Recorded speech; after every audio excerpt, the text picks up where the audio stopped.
Welcome back to Literature of the Ancient Near East. I'm Dr. Justin Singleton. This is the very last of the introductory lectures, and after this, you'll have a lecture on Mesopotamian literature specifically, followed by lots of Mesopotamian literature reading. In this lecture, we'll be discussing analytical methods, beginning with an analysis of connotative works, including a story's plot, themes, setting, imagery, character, style, and structure. After that, there'll be a short section on understanding denotative works, followed by the models of interpretation. So, let's jump into it. The analysis of ancient literature is no different than the analysis of any literature, except that the reader is likely not reading in the original language. Having accepted the translation of literature in question, the reader must then turn to a number of heuristic tools at his or her disposal in order to better understand the text. In utilizing these tools, the scholar begins with his or her own literary theories, but in the end, these theories are understood to contain four characteristics. First, the theory must be interdisciplinary. That is to say that the analysis of the text must seek help from multiple fields, not just the field of literary science. Now, within an understanding of ancient Near Eastern literature, the obvious additional fields include history, linguistics, archaeology, anthropology, biblical studies, and more. Beyond these obvious disciplines, the complex examination of ancient literature must also include the fields of both cognitive and social psychology, psycholinguistics, text and social linguistics, and pragmatics. Second, the theory must be analytical and speculative. Here, the theory must seek to work out what's involved in the differing aspects of the composition. Now, rather than a simple set of skills, this means that the analysis itself is a frame of mind whereby the scholar attempts to understand something that's not yet understood, as opposed to simply making a list of answers already comprehended. Anyone can read a piece of ancient literature and do nothing more than gloss the basic truths. The true scholar is the one who dives deeper into the text in order to find questions where it seemed at first none had existed. Third, the theory must include a critique of common sense. When one reads ancient literature, one tends to make assumptions about that literature based on one's preconceived notions. These may stem from an evolutionary way of thinking about the writers or the original audience, assuming that they are lesser evolved or less intelligent. Conversely, these may stem from the idea that the worldview of the authors or target audience members mimics our own understanding of how the world functions. In reality, these common sense notions are often historical constructions that modern man has placed upon the ancient author. It is, therefore, vital that the scholar moves beyond the simple common sense understanding of modern man in order to discern what the original author intended the original audience to understand. Fourth, finally, the theory must be reflexive. Rather than this indicating that literary theories allow for any and all possible meanings, a reflexive approach allows the scholar to bring his or her own background into the study at hand. This type of intersectional approach legitimizes perceptions that many scholars may be completely lacking, such as approaching the object to be analyzed from the perspective of a low-class inner-city dweller, that is, a street kid, or an agrarian pastoralist, that is, a farm kid. From my own perspective, intersectional approaches to my reading integrates war and psychological trauma into understanding ancient Near Eastern texts, a perspective that is a minority to many readers. Because individual backgrounds are so varied, each individual reader likely holds a new and different perspective upon the text than any other, and therefore these perspectives should be celebrated. The analysis of literature requires that the scholar break down that literature in order to better understand how it's been constructed, discovering the work's components, how those components function, and finally, how they work together. Within connotative works, these components include plot, theme, setting, imagery, characterization, style, and structure. But all of this within the social, cultural, political, and even historical contexts. Within denotative works, texts that may be considered rather dry as they deal with facts as compared to purely fictional works, the elements may be a bit different. Here, a plot is often altogether missing, as very often denotative works don't tell a story per se. Instead, elements of these texts include facts and often opinions. As noted before, some works within ancient Near Eastern texts connote or imply secondary associations of differing natures. These may be intellectual, cultural, or sensory associations. As such, the Bellatron nature of these texts allow, although not directly, for a comparison to works of fiction in the modern sense. These connotative works often include aspects of fictional narrative. Ancient Near Eastern myths, epics, and tales very often carry a plot along with recognizable plot devices. Don't worry, you don't need to pause and read all that. That's just a bunch of big long list of plot devices. The same could be said of hymns, wisdom literature, and poetry. By plot, it's understood as the overarching storyline that guides the story through its main points. It's the dynamic whole of the story to which all the pieces relate. 19th century German novelist Gustav Freytag discovered what he believed to be a typical pattern in plot development throughout Shakespearean and Greek dramas. Known as the Freytag Pyramid, the pattern is often found in most literature of fiction or those using fictional devices. Used as a map of the storyline, the pyramid describes the 5-stage process of dramatic structure, namely exposition, rising action, climax, falling action, and resolution. The exposition lays out the background of the story, introducing characters and sometimes providing a narrative hook, a device used to grab the attention of the reader. By way of example, within the Epic of Gilgamesh, the exposition is seen in the introduction of Gilgamesh, particularly in his oppression of his people. Here, Gilgamesh is established as a bad king who takes what he wants whenever he wants. The rising action of the story is often initiated by an inciting incident, an event that begins the upward movement of the story. Within the Epic of Gilgamesh, this could perhaps be understood as the creation of the monster Enkidu in order to balance the lifestyle of Gilgamesh. From the point of his creation, a series of events occur, introducing tension to the storyline, which is itself the rising action. These events include the taming of Enkidu, Enkidu's challenge of Gilgamesh, and their ensuing battle that leads to the unending friendship, the pair's killing spree, their punishment, and then Gilgamesh mourning the loss of his friend.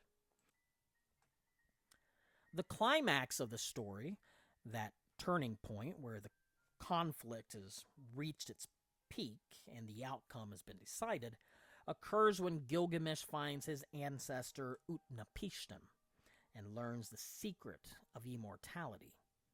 Within the story, it's at this point that the fate of Gilgamesh is changed irrevocably. After losing his best friend, he learns that there's a way that he may live forever. But as one may expect, this will never occur. As a result of the climax, certain events occur. This is referred to as the falling action. Within Gilgamesh, these are seen in the king's failures to keep the key to immortality.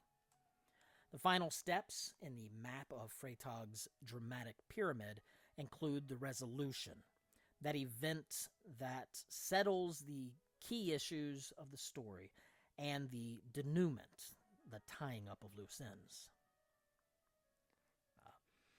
Within the Epic of Gilgamesh, this clean ending comes in the form of Gilgamesh realizing that he will not live forever, but will instead die knowing that at least his story will be told for generations, which it actually is. So, beyond the plot, a story may have multiple themes. These may include several recurring elements of the subject matter indirectly expressed through the repetition of certain images, symbols, or events.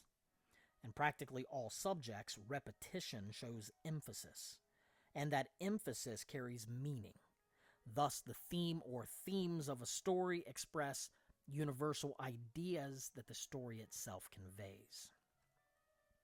Within the Epic of Gilgamesh, these themes may include balance and order, the motivating force of love, the inevitability of death, and perhaps the fine line between heroism and hubris. To the first, the unrivaled power of Gilgamesh as he preys upon his own citizens becomes balanced when the gods demand the creation of Enkidu, who is Gilgamesh's other half. Now, without first understanding the setting of a story, one cannot truly understand the story. The setting, then, is the environment in which the story takes place, including time, place, and culture.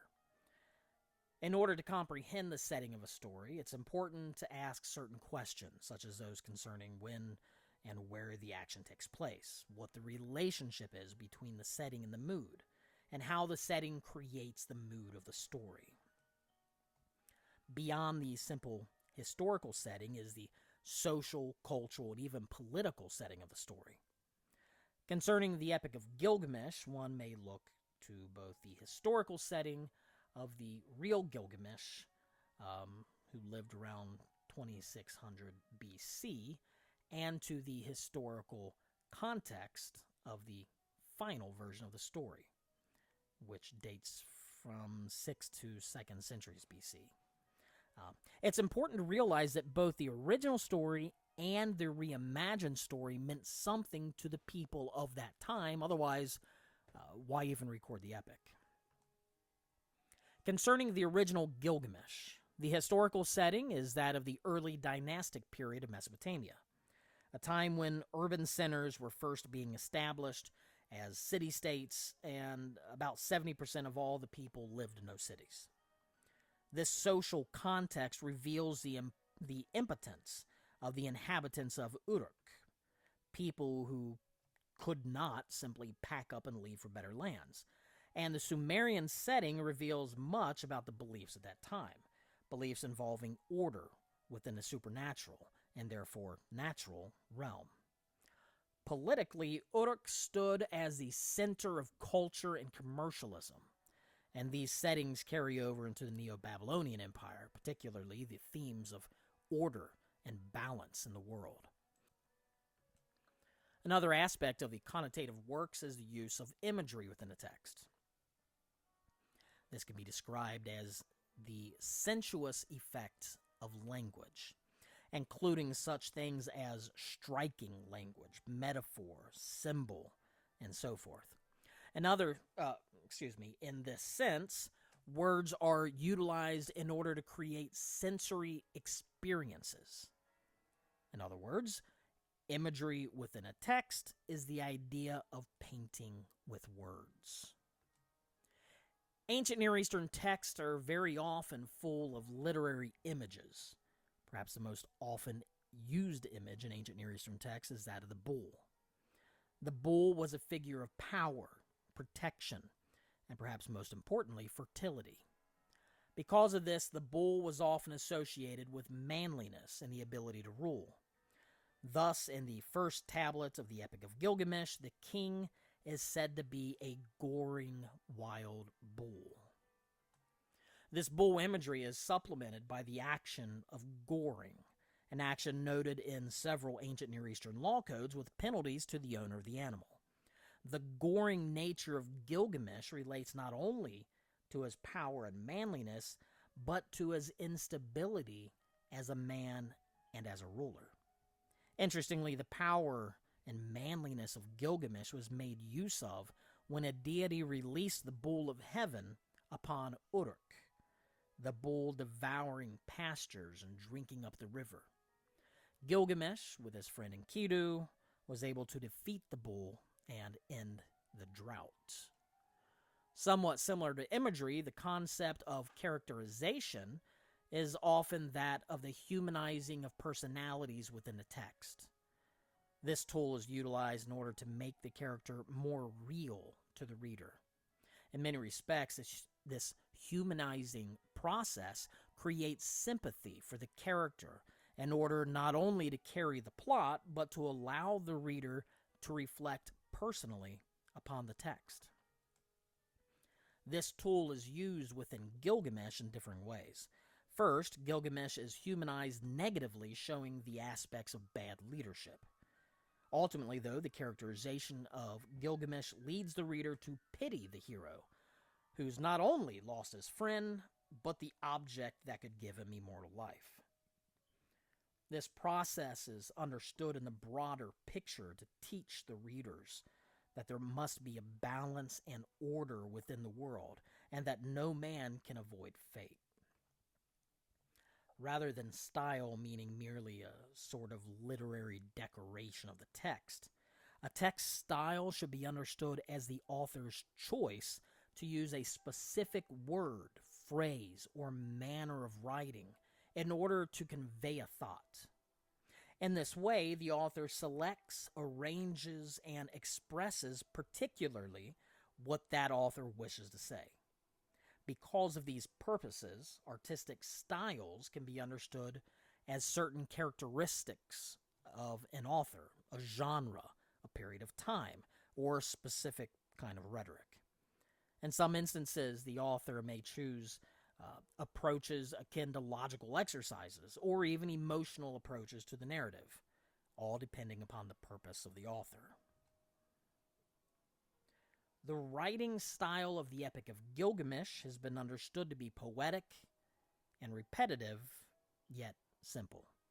The poetic style of the story, with its vivid imagery and rhetorical devices, enhances the impression that the story sets upon the reader.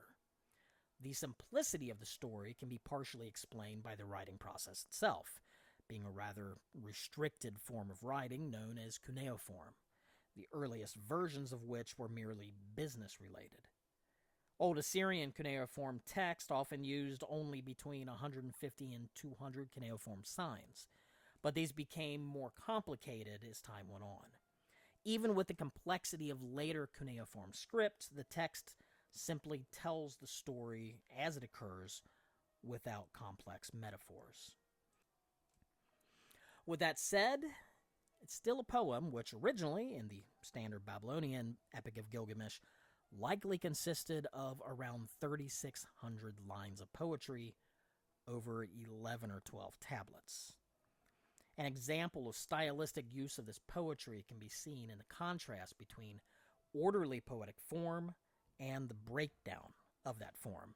For instance, in an attempt to show the distress of the king, the author moves from order and poetic calm to a rush of words when he writes the following. Day and night I wept over him. I did not give him up for burial, saying, my friend perhaps will rise up to meet me at my cry. 7 days and 7 nights until a worm dropped out at me from his nose. The final element to be mentioned is the structure of the story. By structure, it's meant the relationships between the various parts of the text to each other and how those relationships are achieved. Concisely, this is how the story is told.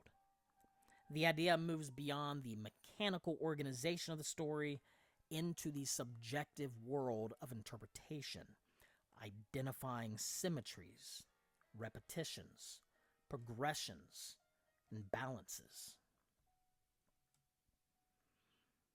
In this regard, the structure of the Epic of Gilgamesh includes parallel episodes, such as Utnapishtim surviving the Great Flood and Gilgamesh's search for eternal life. These parallels add a depth to the recurring motif of the mortality of man. Additionally, the episodic nature of the embedded stories slowly build upon each other to create a final moral in the work, a moral that may reflect the power of the gods and the acknowledgement that things happen for a reason. While connotative works often follow a plot, add characterization, and include other aspects of fictional writing, as noted before, denotative works require only two elements: facts and opinions. While some may argue that these texts are not actually literary, as they lack imagination, it can be argued that these denotative works in the ancient Near East almost always include the imagination. Although presented as factual, this is not to say that these works should be understood as outright factual accounts. On the one hand, the author may be working through hearsay, not being present at the event. On the other, the author may be making a completely fabricated tale, but is portraying it as fact. Beyond these, there are a number of reasons the works can't be understood as factual, including poor memory, eyewitness angles, and so forth. Instead, denotative works should be understood as portrayals of facts. These types of works also very often include the opinions of the authors. Similar to modern-day editorials or movie reviews, some denotative works are merely a matter of authorial opinion or taste. As these works are portrayed as reality, authorial opinion can sometimes be confused as fact rather than the subjectivity of the author. Now, moving on. Of the many differing models of interpretation, two stand out the most when referencing ancient Near Eastern texts: the historical grammatical method and the historical critical method. At times, the standard modes of literary criticism can't be applied, particularly as aspects such as authorship, genre, readership, and even purpose can be difficult to ascertain. The modern reader is, after all, very far removed from the original audience and context.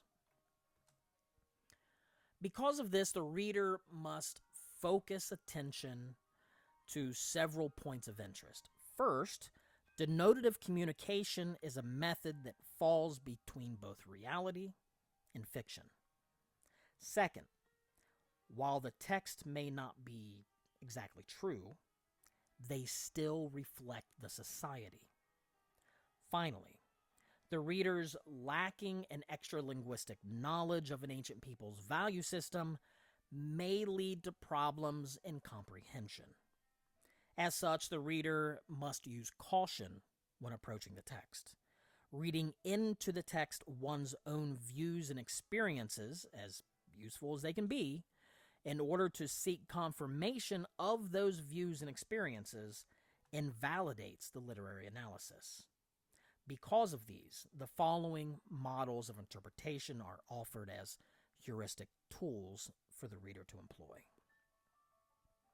The historical critical method deals particularly as a critique of the formation of the text, that is, how the text was formed over time. It's important to note that the historical critical method of interpretation is irrevocably linked to biblical studies, specifically in an attempt to naturalistically determine who the quote-unquote real authors of the Bible were, since any supernatural causes are usually automatically ignored by the historical critical scholar. When first established, the method was bound in naturalistic or evolutionary assumptions. As such, this critical method, sometimes referred to as higher criticism, has been rejected by many evangelical scholars for use upon the biblical text. Now, despite the great failures of the historical critical method upon the biblical text, these failures very often link to less than scholarly beliefs about the Bible. As a methodology of analysis for non-inerrant literature, the principles are sound. More properly focused, the historical critical method can be utilized to critique a text, which is to suspend one's own presuppositions about the text origin, transmission, and meaning, and then to assess the text based upon a close reading of the text itself, in addition to other relevant sources. This criticism, then, becomes the art and skill of making discriminatory evaluations of the text being studied. The historical aspect comes into play when the scholar requires that the meanings ascribed to the text were humanly possible within the original environment of the text, historically, socially, politically, and so forth. Basically, one may not assume to find nuclear fusion in a high-speed internet when reading Gilgamesh. Now, although not properly scienced, the criticisms used in the historical critical method act as analytical tools that exist as extensions of a rationalistic ideology, and therefore are quite scientific in process. A part of the scientific process of historical critical thought involves subdisciplines such as source criticism, redaction criticism, form criticism. But these disciplines move far beyond the scope of the study. In fact, within this study, the historical critical implications of the text have already been accomplished, and the reliance upon those implications is accepted when utilizing the published literature at question. While the historical critical method is used to critique aspects of the text, such as its origins, its reliability as a witness, and who or why someone changed the text over time, the historical grammatical method is only interested in the interpretation of the text. This is the approach utilized by many evangelical scholars today when analyzing the Christian scriptures. Here, the method refers to studying ancient literature in its original context by attempting to comprehend what the author intended the original audience to understand based upon grammar and syntax. In this sense, the historical aspect of the approach depends heavily upon the historical facts, while the grammatical aspect of the approach depends heavily upon the laws of grammar. The emphasis upon grammatical laws within the historical grammatical method allows the reader to pull the meaning of the text from within the text, rather than attempting to interpret the hidden, symbolic, or allegorical meaning of the text. This approach concerns itself with the literal interpretation first, and then, from that literal interpretation, symbolic or allegorical meanings can be discovered if the text allows it. This is what is called exegesis as opposed to eisegesis. The latter meaning the reading of one's personal ideas into the text. As is usually the case, there must be a balance within these approaches when analyzing non-inerrant ancient Near Eastern texts. Discovering the origins of these documents, how they were redacted, and so forth, becomes necessary when dealing with historical texts that have multiple versions of the text, such as the Epic of Gilgamesh. With that said, many of the ancient Near Eastern texts come in the form of single documents, whether inscriptions, tablets, whatever, and therefore the historical critical approach is less necessary. For the scholar wishing to merely gloss the text in initial study, this problem is diminished by simply accepting the standard published texts. Deeper study is always possible, but little to no historical criticism is going to be attempted here. What's left is to understand how the historical grammatical approach can help the reader in an analysis of these texts.